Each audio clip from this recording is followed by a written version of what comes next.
SIP जानाय जायैखौ खोथाखौ लानानै बिथां प्रमद बर' बिटिआरनि सिएमआ माखासे बाथ्राखौ बुंदों। थ' बेवहाय आं माखासे बाथ्राखौ बुंनो लुबैदों। खोनासंग्रोनानै लानि बिनि उनावसो आं एसे बिनि बाथ्राखौ खोनासंखांनानैसो फंनैसो बाथ्रा बुंनो लुबैदों। जोंनियावथ' रावबोआनो गैया। आंखौ जुदि सोरबा जोंनि दोलोनिया बुङोबा आं सिप जागोन, आं बिनोनो होगोन। आंथ' आरो आंनि बिमा बिफानि सम्पतिबो नङा, आंनो सरकाराबो लिरना होआखै, बर' आइ आफा रायजो राजायाबो लिरना होआखै जे नों थैजासिम सिप जा। बेखौ गोदानै बुंनांगोन मा होनो? जोंनि दोलोआ थांखि लागोन, गाबोन जाय जानो गोसो बिनो जागोन, जाय मोजां जाय फिट बिनो जागोन। बेखौ लाना साननांगौ गैया।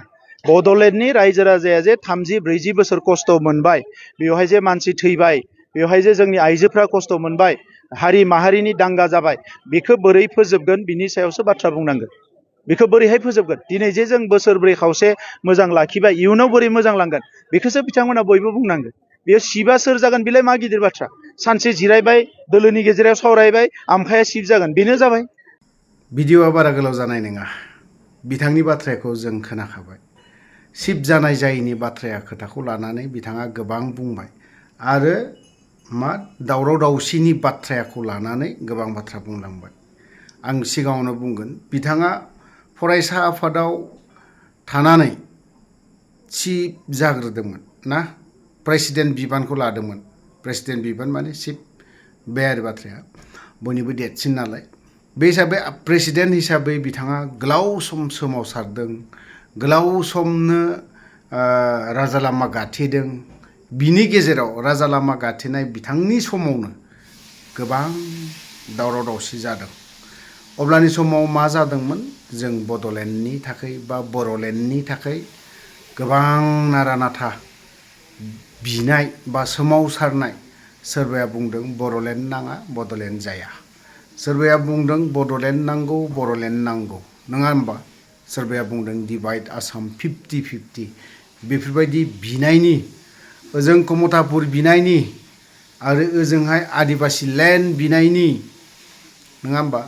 ओजोंहाय कार्बि लेण्ड, डिमा हासाव लेण्ड बिनायनि गोबां दावहा, हाथियारनि दावहा, राजा लामा गाथेनायनि आन्दलन सोलिफुदों।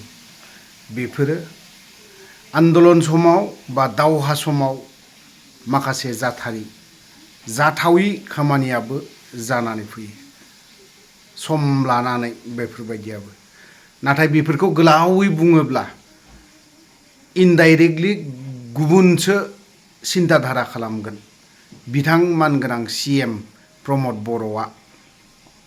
थ' बिथाङा बुंदों, आं बिथांनि सायावसो नैबे बाथ्राखौ बुंनो लुबैदों। बिथाङा फरायसा आफादनि आफादगिरिमोन बै समाव जेब्ला बियो आन्दलन खालामदों। आन्दलन खालामखांनायनि उनाव जेब्ला आन्दलन खालामफुबाय थादों, अब्लानि समाव पिसिडिआर ना, डाबल पि ना मा, बेफोरबायदि बायदि रोखोम जाद्लायनायमोन।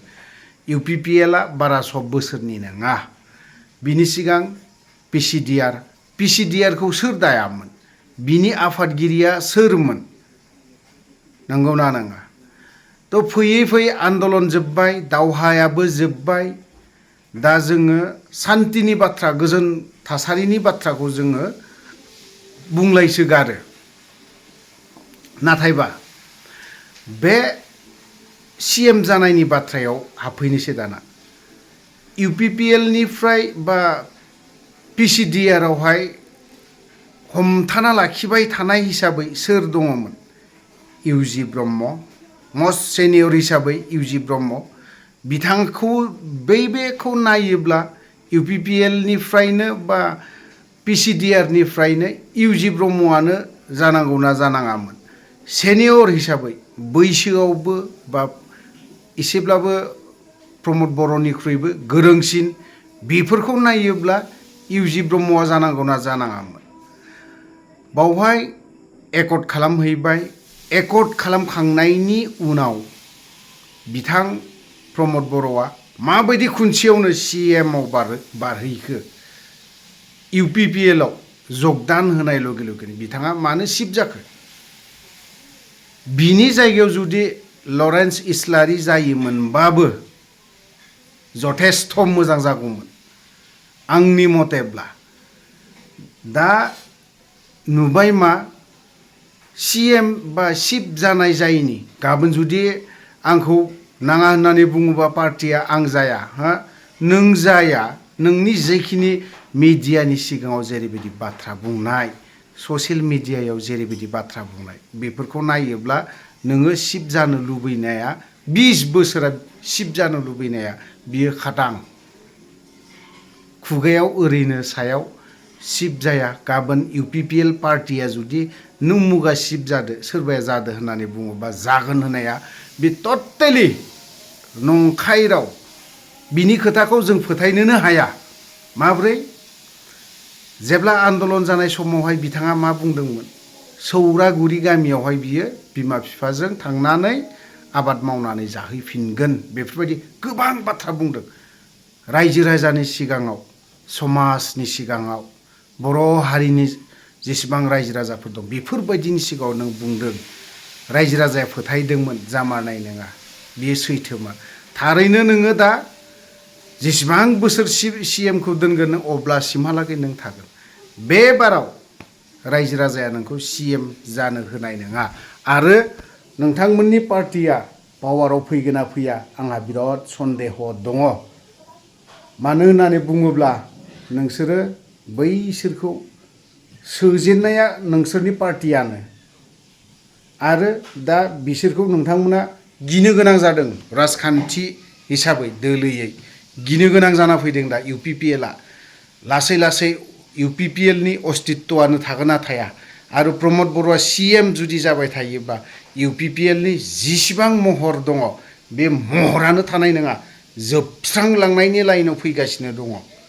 जोबस्रांलांगोन लासैनो जेरैबायदि गुबुन आफादफोरखौ प्रमद बर'नि सिन्ताधारा हांगार खालामनो साननाय सेम नोंनि जेसेबां राजखान्थि दोलो बेबो लासैनो जोबस्रांलांनो हागौ रायखांजाबाय थानो हागौ रायजो राजाजों थेवबो महरा थागोन ना थाया बेखौबो एसे साननानै नाय आं बेखिनि बाथ्राखौ बुंगोन दिनैहाय बिथाङा CM जाया होनना बुंदों बिराद लाजिथावथाव दिनै माबायदिहाय नोङो 5 बोसोरनि 10-15 बोसोर नोंथाङा दिनै आन्दलन खालामदों थिग मानिदों UPPL आव नोङो थाबनो हाबैबाय माबायदिहाय CM जाखो मस्ट सेनियर हिसाबै UG ब्रह्म दं UG ब्रह्मखौ होआसै दिनै लरेन्स इस्लारिखौथ' होनो हायोमोन ना CM आव प्रमद बर'निख्रुइबो साबसिन हामसिन सिन्ताधारा खालामो लरेन्स इस्लारियानो आंनि नुनायाव आंनि नोजोराव आंनि मोनथिनायाव आंनि बुजिनायाव